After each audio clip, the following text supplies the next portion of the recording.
எரேமியா அதிகாரம் 29. எருசலேமிலிருந்து பாபிலோனுக்கு நேபுகத்நேசர் நாடு கடத்தி இருந்தோருள் எஞ்சியிருந்த மூப்பர்கள், குருக்கள், இறைவாக்கினர்கள், மக்கள் ஆகிய அனைவருக்கும் இறைவாக்கினர் எரேமியா எருசலேமிலிருந்து மடல் ஒன்று அனுப்பினார். அரசன் எக்கோனியா, அரச அன்னை, அரச அவையோர், யூதா மற்றும் எருசலேமின் தலைவர்கள், தச்சர்கள், கொல்லர்கள் ஆகியோர் எருசலேமை விட்டு சென்ற பின்னர் சாப்பானின் மகன் எலாசா, இல்கியாவின் மகன் கெமரியா ஆகியோர் வழியாக பாபிலோனிய மன்னன் நேபுகத்நேசரிடம் யூதாவின் அரசன் செதேக்கியா அந்த மடலை பாபிலோனுக்கு அனுப்பி வைத்தான்.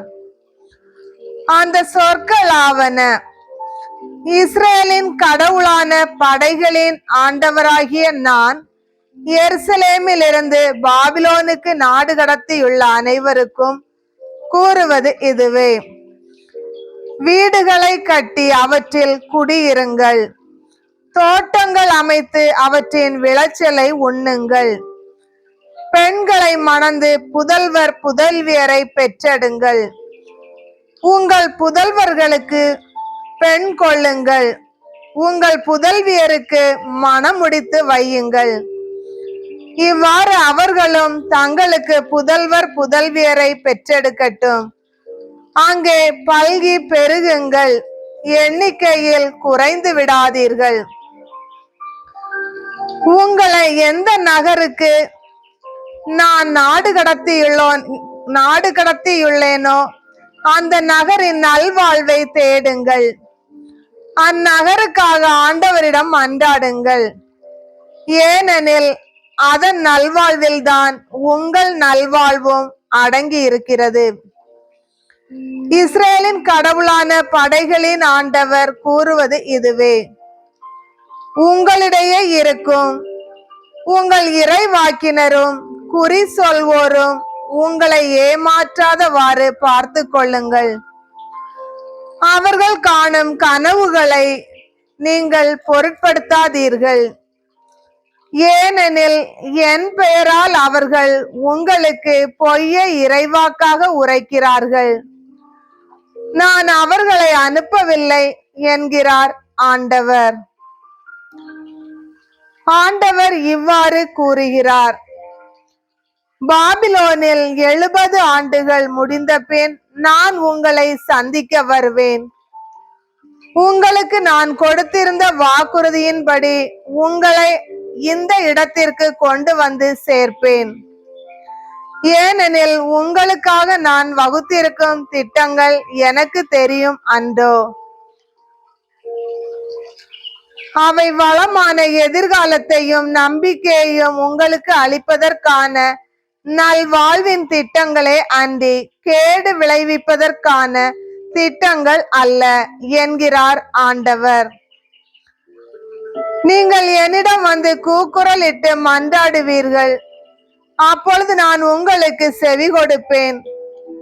நீங்கள் என்னை தேடுவீர்கள், உங்கள் முழு இதயத்தோடும் என்னை தேடும் பொழுது நீங்கள் என்னை கண்டடைவீர்கள். ஆம், நீங்கள் என்னை கண்டடைவீர்கள் என்கிறார் ஆண்டவர். அடிமைத்தனத்தினின்று உங்களை அழைத்து வருவேன்.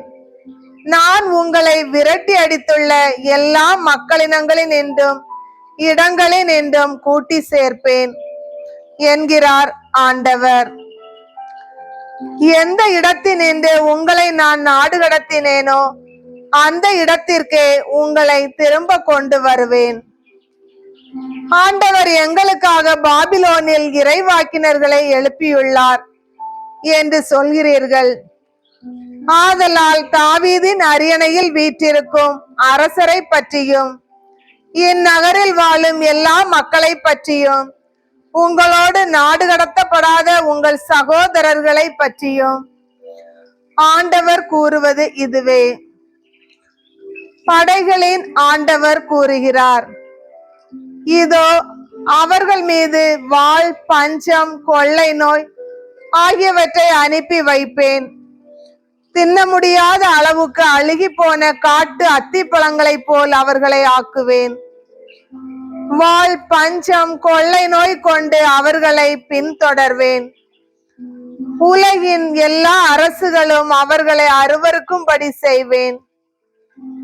நான் அவர்களை விரட்டி அடித்துள்ள எல்லா நாடுகளிடையிலும் அவர்களை சாபத்திற்கும், பேரச்சத்திற்கும், நகைப்பிற்கும், கண்டனத்திற்கும் உள்ளாக்குவேன்.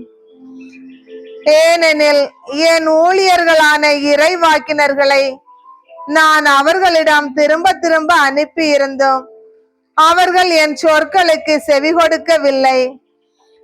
நீங்களும் செவி கொடுக்கவில்லை என்கிறார் ஆண்டவர். எனவே எருசலேமில் இருந்து பாபிலோனுக்கு நான் நாடு கடத்தி இருக்கும் நீங்கள் அனைவரும் ஆண்டவரின் வாக்குக்கு செவி கொடுங்கள். என் பெயரால் உங்களுக்கு பொய்யை இறைவாக்காக உரைத்து வரும் கோலையாவின் மகன் ஆகாபை குறித்தும், மாசேயாவின் மகன் செதேக்கியாவை குறித்தும் இஸ்ரேலின் கடவுளான படைகளின் ஆண்டவர் கூறுவது இதுவே, இதோ நான் அவர்களை பாபிலோனிய மன்னன் நேபுகத்நேசரின் கையில் ஒப்புவிப்பேன். அவன் அவர்களை உங்கள் கண் முன்பாகவே வெட்டி வீழ்த்துவான். அவர்களுக்கு நேர்ந்ததை முன்னிட்டு பாபிலோனுக்கு யூதாவிலிருந்து நாடு கடத்தப்பட்டோர் அனைவரும் பாபிலோனிய மன்னன் நெருப்பில் போட்டு சுட்டெரித்த செதேக்கியாவை போலவும் ஆகாபை போலவும் ஆண்டவர் உன்னை ஆக்குவாராக என்று சாபமிடுவர். ஏனெனில் அவர்கள் இஸ்ரேலில் மதிகேடானதை செய்துள்ளார்கள். பிறருடைய மனைவியரோடு விபசாரம் செய்துள்ளார்கள். நான் அவர்களுக்கு ஆணையிடாதிருந்தும் அவர்கள் என் பெயரால் பொய் வாக்கு உரைத்துள்ளார்கள். நானோ இவற்றையெல்லாம் அறிவேன், இவற்றுக்கு சாட்சியும் நானே என்கிறார் ஆண்டவர். நெகலாமை சார்ந்த செம்மையாவிடம் நீ சொல்ல வேண்டியது, இஸ்ரேலின் கடவுளாகிய படைகளின் ஆண்டவர் இவ்வாறு கூறுகிறார், நீ உன் பெயரால் மடல்கள் எழுதி எருசலேமில் இருக்கும் எல்லா மக்களுக்கும் மாசேயாவின் மகனும் குருவுமான செப்பனியாவுக்கும் மற்ற குருக்கள் அனைவருக்கும் அவற்றை அனுப்பி வைத்துள்ளாய். செப்பனியாவுக்கு நீ எழுதியது, ஆண்டவர் இல்லத்தில் நீர் பொறுப்பாளராய் இருக்கும் பொருட்டும் இறைவாக்கினர் போல் நடிக்கும் எந்த பைத்தியக்காரனையும் தொழுவில் அடித்து விலங்கிடும் பொருட்டும் குருவாகிய யோயாதாயுவுக்கு பதிலாக ஆண்டவர் உம்மை குருவாக ஏற்படுத்தியுள்ளார். அப்படி இருக்க உங்களிடம் இறைவா குறைக்கும் அனதோத்தை சார்ந்த எரேமியாவை நீர் ஏன் இன்னும் கண்டியாது விட்டு வைத்திருக்கிறீர்? இதனால் அவன் பாபிலோனில் இருக்கும் எங்களுக்கு உங்களது அடிமைத்தனம் நெடுநாள் நீடிக்கும். எனவே வீடுகளை கட்டி அவற்றில் குடியிருங்கள், தோட்டங்கள் அமைத்து அவற்றின் விளைச்சலை உண்ணுங்கள் என்று செய்தி அனுப்பியுள்ளான். இறைவாக்கினர் எரேமியா கேட்கும்படி கூறி செப்பனியா அம்மடலை வாசித்து காட்டினார். அப்பொழுது ஆண்டவரின் வாக்கு எரேமியாவுக்கு அருளப்பட்டது. நாடு கடத்தப்பட்டோர் எல்லாருக்கும் நீ எழுதி அனுப்ப வேண்டியது, நெகலாமியனான செமாயாவை பற்றி ஆண்டவர் இவ்வாறு கூறுகிறார், நான் அனுப்பாதிருந்தும் செமாயா உங்களுக்கு பொய்யை இறைவாக்காக உரைத்து அதை நீங்கள் நம்புமாறு செய்துள்ளான். எனவே ஆண்டவர் கூறுகிறார், இதோ நெகலாமியனான செமாயாவையும் அவனுடைய வழிமரபினரையும் நான் தண்டிப்பேன். இம்மக்களிடையே அவனுக்கு வாரிசே இராது. என் மக்களுக்கு நான் செய்யும் நன்மைகளை அவன் காண மாட்டான். ஏனெனில் ஆண்டவருக்கு எதிராக மக்கள் கிளர்ச்சி செய்யுமாறு அவன் போதித்துள்ளான் என்கிறார் ஆண்டவர்.